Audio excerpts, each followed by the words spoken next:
Welcome to the Bong content factory. আমি সৌমিক। আমরা কালকে চলে এসেছি, আর কালকে কিন্তু বিকেলবেলা গিয়েছিলাম শিলং মার্কেটে। যে পুলিশ বাজার যে মার্কেট আছে সেটা কিন্তু আমরা কভার করেছিলাম, বেশ কিছু জিনিসপত্র কেনাকাটা করেছি। সেটার ব্লগ কিন্তু তোমরা ওপরের লিঙ্কে ক্লিক করে দেখতে পারবে। তো চলো সময় নষ্ট না করে আজকে বেরিয়ে পড়া যাক। তো আমাদের গাড়ি কিন্তু এসে গেছে, এই হচ্ছে আমাদের বাহন আজকে। তো এনার সাথেই আজকে আমরা ঘুরবো। তো চলো দেরি না করে উঠে পড়া যাক, চলো। কিন্তু বেরিয়ে পড়লাম। এখন ফার্স্ট যে ডেস্টিনেশনটা আমরা যাচ্ছি সেটা হচ্ছে এলিফ্যান্ট ফলস। তো এলিফ্যান্ট ফলস যাওয়ার পথে বেশ কিছু সুন্দর সুন্দর দৃশ্য আশা করি আমাদের পথে পড়বে, সেগুলো আমরা শেয়ার করব। আর আজ কিন্তু এই তপননাথ দাদা আমাদের সমস্ত কিছু ঘোরাবেন। তো ওনার নাম্বার আমি আমাদের ব্লগের ডেসক্রিপশন বক্সে দিয়ে দেবো। তোমরা যারা শিলং আসছো ওনার গাড়িতে কিন্তু ঘুরতে পারো, সমস্ত উনি ঘুরিয়ে দিতে পারেন। তো চলো একদম দেখা হচ্ছে এলিফ্যান্ট ফলসে। তো আজ কিন্তু 8 মার্চ, আজকে হচ্ছে মহাশিবরাত্রি। তো মহাশিবরাত্রির জন্য সামনে একটা মন্দির আছে, সেখানে কিন্তু বেশ ভিড়, আর তার জন্য আমরা কিন্তু জ্যামে আটকে পড়েছি। একবার দেখাই চলো। যে সামনে কিন্তু লাইন দিয়ে সব গাড়ি। তো আমি কিন্তু বলবো তোমরা যারা সাইট সিইং করতে যাচ্ছ তোমরা কিন্তু সকাল সকাল বেরিয়ে পড়বে, কারণ এখানে বাজারের ভিড় আছে। আর সেটা কিন্তু অ্যাভয়েড করতে হলে তোমাদের 7টা সাড়ে 7টার মধ্যে যত তাড়াতাড়ি বেরিয়ে পড়তে পারবে ততই ভালো হবে। আমরা বেরিয়েছি প্রায় 10:30, তো এখন তার জন্য হালকা জ্যামের মধ্যে পড়তেই হচ্ছে। তো চলো দেখা যাক কতক্ষণ লাগে এলিফ্যান্ট ফলস পৌঁছতে। আমাদের পুলিশ বাজার থেকে এলিফ্যান্ট ফলস কত দূরত্ব? 10 কিলোমিটার। 10 কিলোমিটার হচ্ছে শিলংয়ের পুলিশ বাজার থেকে এলিফ্যান্ট ফলসের দূরত্ব। তো দেখা যাক 10 কিলোমিটার যেতে কতক্ষণ লাগে, সঙ্গে থাকো।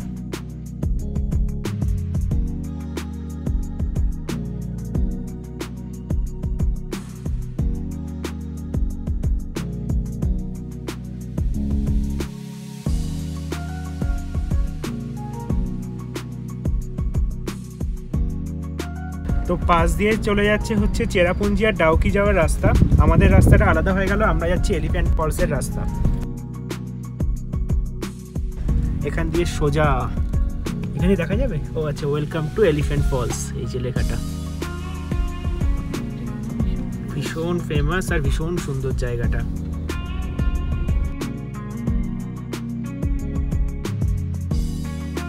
তো আমরা এখন দাঁড়িয়ে আছি এলিফ্যান্ট ফলসের সামনে। এই যে পেছনে হচ্ছে গেট, এখান দিয়ে আমরা ঢুকে যাবো ভেতরে। এখানে কিন্তু এন্ট্রি ফিস আছে, সেটা হচ্ছে পার হেড 100 টাকা করে, মানে আমাদের দুজনে লাগলো 200 টাকা। আর এখানে লোকালরা আবার এখানে এসে পিকনিকও করতে পারে, পিকনিকেরও একটা চার্জ আছে, সেটা হচ্ছে 200 টাকা করে। আবার এখানে কিন্তু ফটো শ্যুটিংয়েরও ব্যাপার আছে, মানে যারা ভিডিও করতে চায় অথবা ধরো ফিল্ম শ্যুটিংয়ের যারা করতে চায় তারা কিন্তু এখানে এসে করতে পারে, সেটা হচ্ছে 1000 টাকা করে। তার মানে বোঝাই যাচ্ছে জায়গাটা কতটা ফটোজেনিক। তো আমরা ভেতরে গিয়ে সেটা দেখব। আর চারপাশের ওয়েদার তো দেখতেই পাচ্ছ কতটা সুন্দর, পুরো নীল আকাশ, কোনো মেঘ নেই, টেম্পারেচার 20 ডিগ্রি, মানে ঘোরার একদম আদর্শ সময় হচ্ছে এই মার্চ। বাইরে অনেক শপিং করার দোকানও আছে, যেখানে ব্যাগ পাওয়া যায়, ফ্রিজ ম্যাগনেট পাওয়া যায়, টুপি পাওয়া যায়, জলের বোতল, খাবার। মানে তোমরা যদি খাবার না নিয়ে আসো এখান থেকে কিন্তু খেতে পারো। চা, ম্যাগি সব কিছুই কিন্তু এখানে তোমরা পেয়ে যাবে। তো চলো আর সময় নষ্ট না করে এবারে যেই জায়গাটা মেন এলিফ্যান্ট ফলসে যাওয়া যাক।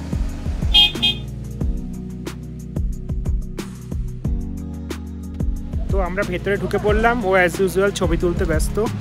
এই ছবিগুলো কিন্তু আমরা আমাদের ইনস্টাগ্রাম চ্যানেলে, ফেসবুক চ্যানেলে দেব। আমাদের লিঙ্ক কিন্তু ভিডিও ডেসক্রিপশন বক্সে তোমরা পেয়ে যাবে, সেখান থেকে তোমরা আমাদের ফলো করতে পারো। প্রচন্ড, কিন্তু যারা ঠান্ডা ভালোবাসে তারা তো আসতেই পারে। পাহাড় ভাল লাগে না। এখানে কিন্তু তোমরা যারা খাসিদের অ্যাটায়ার পরতে চাও তোমরা কিন্তু সেই অ্যাটায়ারটা কিন্তু এখান থেকে পেয়ে যাবে। এই দেখো। তো চলো এবারে নিচে নামা যাক। এখান থেকেই কিন্তু ঝর্ণার আওয়াজ আসছে। একবার এই জায়গাটা গিয়ে দেখি, দেখা যাচ্ছে না? এখান থেকে কোনো ভিউ নেই, আমরা নিচেই যাই, নিচে গিয়ে দেখি। এখানে কিন্তু খুব সুন্দর সিঁড়ি করা আছে, একদম ওয়েল মেইনটেইন, পরিষ্কার পরিচ্ছন্ন একদম। এই যে এনারা কিন্তু খাসিদের অ্যাটায়ার পরছেন।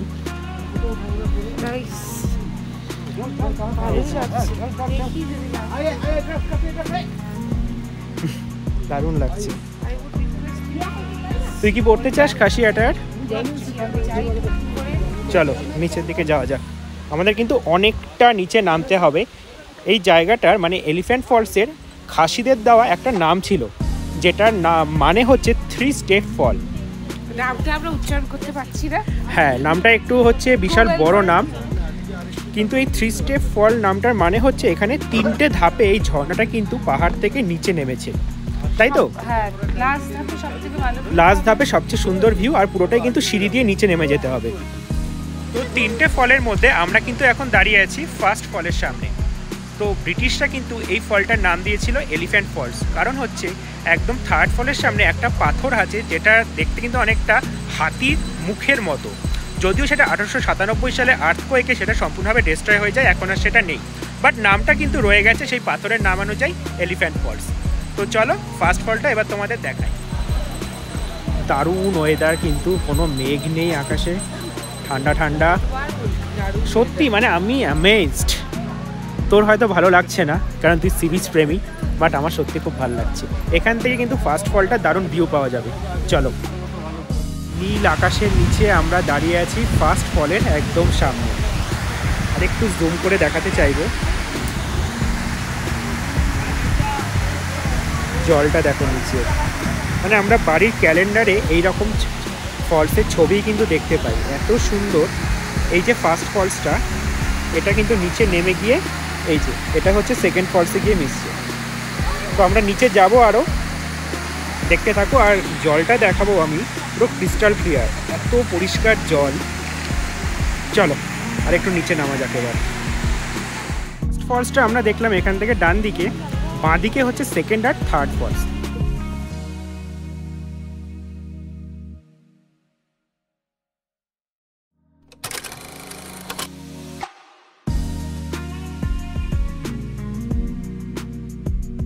লেখাতে তো দেখতেই পাচ্ছ আমরা এখন দাঁড়িয়ে আছি সেকেন্ড ফলসের সামনে। ক্যামেরাটা যদি ঘোরাই, এটা হচ্ছে সেকেন্ড ফলস। ফার্স্ট ফলটা কিন্তু এসে মিশছে এই সেকেন্ড ফলসেই। ওপরে হচ্ছে নীল আকাশ, আর এই যে এটা হচ্ছে সেকেন্ড ফলস। কি অসাধারণ ভিউটা, আর এটাই কিন্তু নিচে গিয়ে হচ্ছে থার্ড ফলস। তো চলো তোমাদের সেখানেই নিয়ে যাব। দেখো পেছনে দেখালাম তোমাদের সেকেন্ড ফলসটা, সেটারই জল কিন্তু এখান দিয়ে বয়ে নিচে যাচ্ছে থার্ড স্টেপে, যেটার নাম হচ্ছে থার্ড ফলস। তো চলো নিচে গিয়ে দেখা যাক সেটার বিউটিটা কতটা বেশি সুন্দর। জায়গাটা পরিষ্কার রাখা কিন্তু ভীষণ দরকার, আর তার জন্য প্রত্যেকটা স্টেপে কিন্তু এরকম আবর্জনা ফেলার ভ্যাট বলো বা পাত্র বলো, এই জিনিসটা কিন্তু আমার ভীষণ ভালো লেগেছে। তোমরা কিন্তু প্লিজ এই জায়গাটা নষ্ট করো না, তোমাদের যা অতিরিক্ত হবে এই জায়গাটাকে, এই যেখানে ফেলে আর কি জায়গাটাকে পরিষ্কার রেখো, তবেই কিন্তু এই জায়গাটা এত সুন্দর থাকবে। চলো এবার থার্ড ফলসে যাওয়া যাক। অবশেষে চলে এলাম থার্ড ফলসের সামনে। পুরো ঝর্ণার জলটা কিন্তু এখানে এসে মিশছে, কিছু হাঁসও চড়ছে। দেখো এত ক্রিস্টাল ক্লিয়ার জল, মানে অসাধারণ লাগছে, অসাধারণ। মানে এতটা রাস্তা সিঁড়ি দিয়ে নামা কিন্তু সার্থক, সত্যিই কিন্তু মন প্রাণ জুড়িয়ে যাবে যদি এখানটা আসো। আর এখান থেকে কিন্তু জলটা বয়ে যাচ্ছে এদিকে, আরও নিচে চলে যাচ্ছে, বাট এদিক থেকে আর নিচে নামার জায়গা নেই। এই থার্ড ফলসটাই হচ্ছে লাস্ট। তবে এটা কিন্তু লেখা এখানে কিন্তু সুইমিং বা স্নান করা কিন্তু একদম স্ট্রিক্টলি না করা এখানে কিন্তু, তবে কিন্তু এই সৌন্দর্যটা হয়তো নষ্ট হয়ে যাবে। তো চলো এবার পালা হচ্ছে নেক্সট ডেস্টিনেশনে যাওয়ার। দেখা যাক কোথায় যাই, সঙ্গে থাকো, দেখতে থাকো। তবে মেন যে জিনিসটা ডিসঅ্যাডভান্টেজ সেটা হচ্ছে একদম নিচে নেমে আবার ওপরে ওঠা। কি লিফট থাকলে ভালো হতো নাকি, কি মনে হয়? তো চলো একদম ওপরে ওঠা যাক। আবার পাশে হচ্ছে ঝর্ণা, তার পাশ দিয়ে সিঁড়ি উঠে গেছে। এলিফ্যান্ট ফলস থেকে আমরা বেরিয়ে পড়লাম, চলে যাচ্ছি আমরা নেক্সট ডেস্টিনেশনের উদ্দেশ্যে। এলিফ্যান্ট ফলসের অপোজিটেই কিন্তু রয়েছে একটা মিলিটারি মিউজিয়াম, কিন্তু সেখানটার বাইরেটায় কিন্তু ক্যামেরা অ্যালাউড না, মিউজিয়ামের ভেতরে কিন্তু ক্যামেরা অ্যালাউড। তো আমরা ওই জায়গাটা স্কিপ করে চলে যাব আমাদের নেক্সট ডেস্টিনেশন, যেটা হচ্ছে শিলং পিক, যেটা কিন্তু আর্মিদের বেস ক্যাম্পও বলে। তো চলো সেখানে যাওয়ার পথে আবার কিছু কিছু শর্টস তোমাদের দেখাবো। দেখা হচ্ছে আবার শিলং পিকে।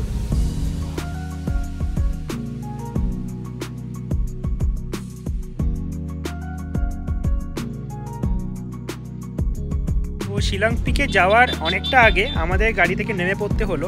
এখানে ওনাদের আলাদা স্পেশাল গাড়ি করে কিন্তু শিলং পিকে যেতে হবে। তো চলো এবার নতুন গাড়ি করে আবার শিলং পিক কাউন্টার থেকে টিকিট নিলাম। এখানে টিকিটের প্রাইস হচ্ছে 50 টাকা করে, দুজনের 100 টাকা।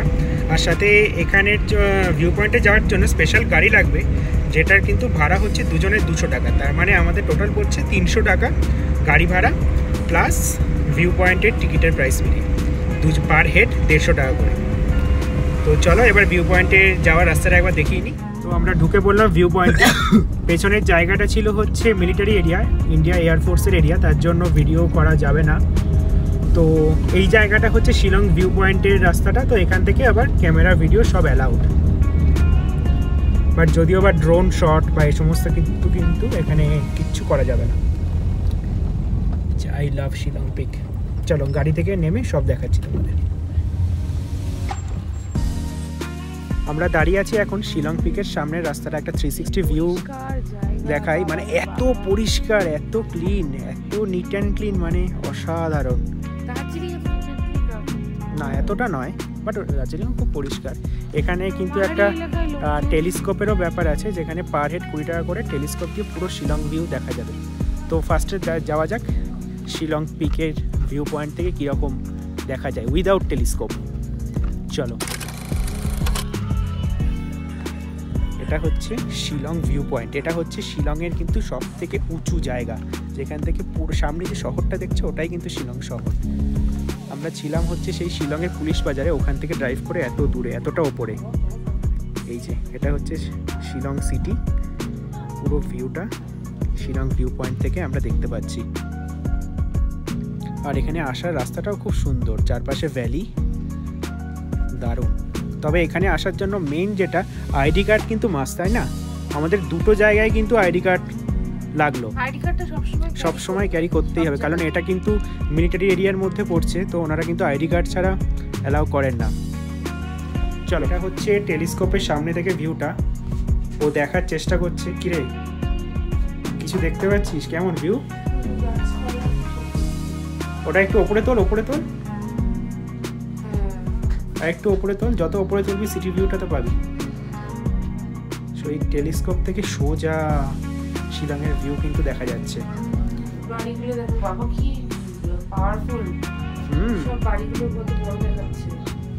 পুরো সিটিটা দেখতে পারবি। কেমন এক্সপিরিয়েন্স? দুর্দান্ত। মানে যারা আসছে করা উচিত এই টেলিস্কোপ দিয়ে দেখা। আচ্ছা, তাহলে তোমরা যারা আসছো শিলং ভিউ পয়েন্টে অবশ্যই কিন্তু এই টেলিস্কোপটা ট্রাই করো, দারুণ কিন্তু। চলো,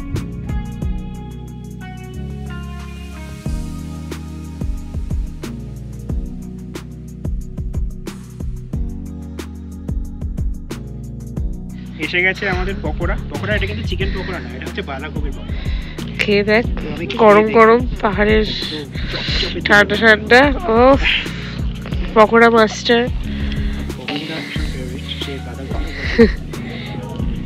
কেমন টেস্টি?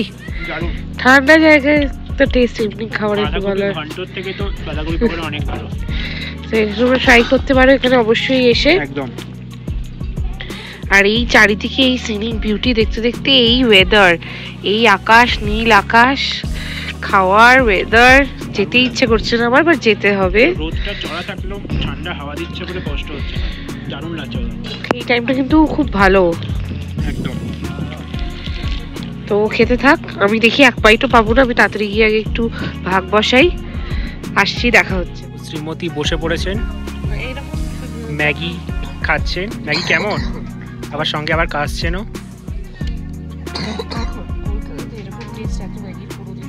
পাহাড়ি ম্যাগির তো একটা আলাদা ব্যাপার থাকে না? কেমন খেতে স্বাদ? দারুণ। মানে আমরা কিন্তু মানে কোনো টমেটো ছাড়া, কিছু ছাড়া জাস্ট মশলা ম্যাগি খাচ্ছি। মশলা ম্যাগি কিন্তু দারুণ খেতে বলছে, তাই তো? আমি এখনও যদিও বা টেস্ট করিনি, খেয়ে দেখবো কেমন। তার মানে টেস্ট করা উচিত একদম। ওকে, এলিফ্যান্ট ফলস ডান, শিলং পিক ডান।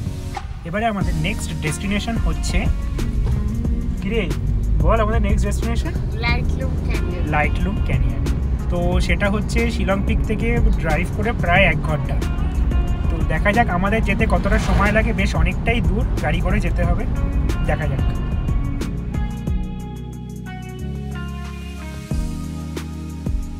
লাস্ট যে স্পটটা কভার করলাম শিলং পিক, সেটা কিন্তু অনেক উঁচুতে ছিল। আর এখন আমরা যাচ্ছি একদম নিচের দিকে ক্যানিয়নে। তোমরা রাস্তা দেখলেই বুঝতে পারবে যে আস্তে আস্তে কিন্তু আমরা নিচের দিকে নেমে চলেছি।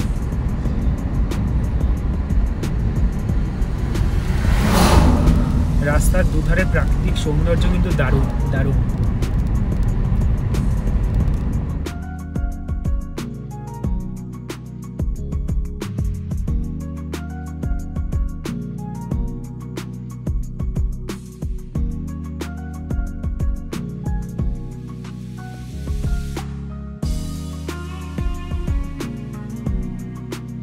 লাইটলুম ক্যানিয়ন যাওয়ার পথে একটা জায়গায় কিন্তু দাঁড়াতেই হলো। এই জায়গাটায় কিন্তু রক অন ট্যুর শুটিং হয়েছিল। চলো তোমাদের একবার ওই জায়গাটা দেখো। এই যে সেই ভ্যালিটা যেখানে শুটিং হয়েছিল রক অন ট্যুর, তোমরা চিনতেই পারছো এই জায়গাটা। এইটা পড়ছে লাইটলুম ক্যানিয়ন যাওয়ার পথে, অন দ্য ওয়ে। তো এই জায়গাটা নেমে একটু ছোট্ট করে তুলে নিলাম। চলো এবার ডাইরেক্ট লাইটলুম।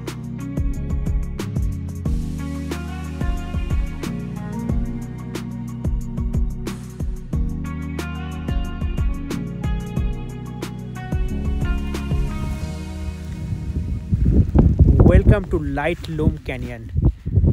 আমরা এতটাই লাকি, আজ কিন্তু মেঘ পাইনি। মানে আমরা যত ব্লগ দেখেছি সবারই হয়তো মেঘে ঢাকা ক্যানিয়ন, বাট আমরা আজকে এসে দেখছি একদম মেঘ ছাড়া ক্যানিয়ন। ভীষণ এক্সাইটেড। আমরা দার্জিলিং গিয়ে কাঞ্চনজঙ্ঘার ভিউ পাইনি, বাট শিলংয়ে এসে, কারণ আমরা জুন মাসে গেছিলাম, তাও অনেকে লাকি হলে পায়। আমরা কিন্তু লাইটলুমের ক্যানিয়নের ভিউ পাবো আজকে। চলো সামনে গিয়ে দেখা যাক। তো আমরা দাঁড়িয়ে আছি লাইটলুম ক্যানিয়নের সামনে। নিচটা দেখো জাস্ট।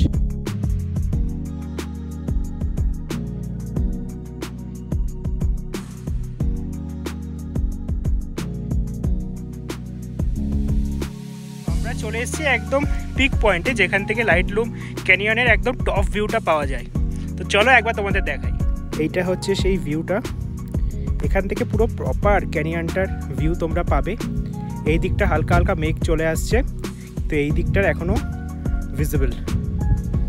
এইটাও পুরো মেঘের কন্ট্রোলে চলে যাবে একটু পর। তো চলো আর সময় নষ্ট না করে নেক্সট ডেস্টিনেশনে যাওয়া যাক, দেখা যাক কোথায়।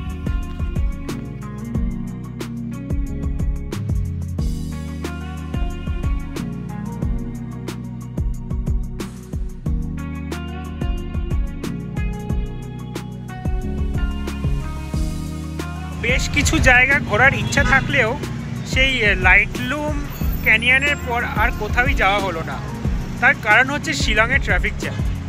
আমরা প্রায় 3 ঘন্টা জ্যামে আটকেছিলাম একই জায়গায়। মানে জাস্ট গাড়ি মনে হয় 2 মিটার করে এগোচ্ছে, আবার 10 মিনিট করে দাঁড়াচ্ছে। তো 3 ঘন্টা এইভাবে করার পর সন্ধে হয়ে গেল, আর কোথাওই যাওয়া হলো না। তো আমরা ভাবলাম শিলংয়ে আরও একটা দিন আমরা বাড়িয়ে দিচ্ছি, যে স্পটগুলো বাকি থাকলো সেগুলো আমরা কাল কভার করব। তো আজকে তোমাদের দেখালাম এলিফ্যান্ট ফলস ফার্স্ট, দেন আমরা গেলাম শিলং পিকস, আর তারপর গেলাম লাইটলুম ক্যানিয়ন। এই 3টে জায়গা কিন্তু বলা যায় শিলংয়ের বেস্ট 3টে জায়গা। তো তোমরা যদি সিলেক্টিভলি শিলং ঘুরতে পারো, এই 3টে জায়গা কিন্তু অবশ্যই দেখো। আর নেক্সট ব্লগে থাকছে আরও অনেক সারপ্রাইজ, কারণ কালকে কিন্তু আমরা শিলংয়ের বাকি স্পটগুলো ঘুরছি। তো সঙ্গে থাকো, দেখতে থাকো। আর লাইক, কমেন্ট, শেয়ার, সাবস্ক্রাইব করতে ভুলো না, ওটার নাইবা বললাম। তো চলো দেখা হচ্ছে আবার কাল সকালবেলা। আজকের জন্য টাটা।